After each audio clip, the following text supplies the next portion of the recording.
Today, we are no longer what we were. What is happening today is not in our character. The norms and values left by Sardauna and our founding fathers are no longer with us. They are not with us. Today, as I have often described the situation, the institution of family has broken down. The respect for elders and constituted authority, which used to be our cardinal principle in our society, is now at its lowest ebb. Honesty, why it does not pay, has become meaningless. Symptoms of revolt loom large in the horizon. In short, there is meaninglessness in philosophy, insecurity in polity, chaos in politics, immorality in society, corruption in economy, frustration in art, and lack of creativity in literature.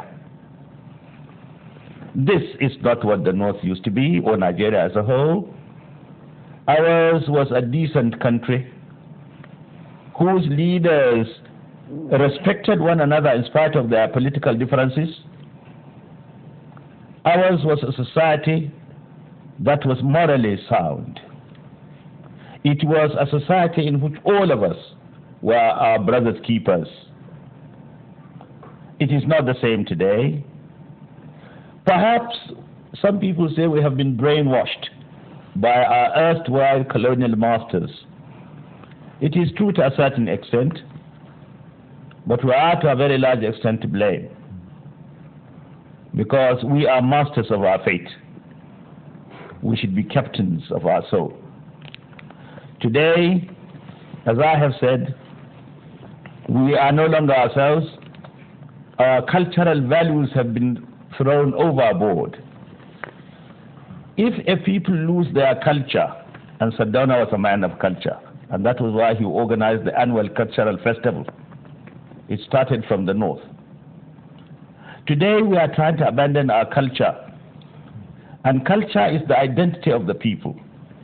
People often mistake culture as mere dancing and singing. It is much more than that.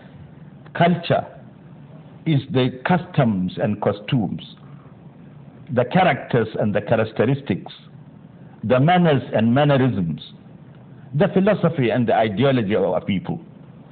Culture is the totality of a people's experience. Culture is the way of life of the people. Sardauna in those days adhered to the culture of the people. We had an identity. We had respect for one another. Our society was morally sound. There was little corruption, and so on and so forth. However, in spite of the ugly picture I have painted, I believe we can still get out of the woods. I am not a pessimist, I'm an optimist. I believe that if we can revive the glory of the past by reminding us of the good achievements, the success of the Sardauna and his like. If we recall what the Sardauna did and emulate his example, we can certainly revive the glory of the past. Right. I'm glad to say, under the present political dispensation, with some of the leaders determined to revive that glory, I am beginning to see a light at the end of the tunnel. I do hope the struggle will continue.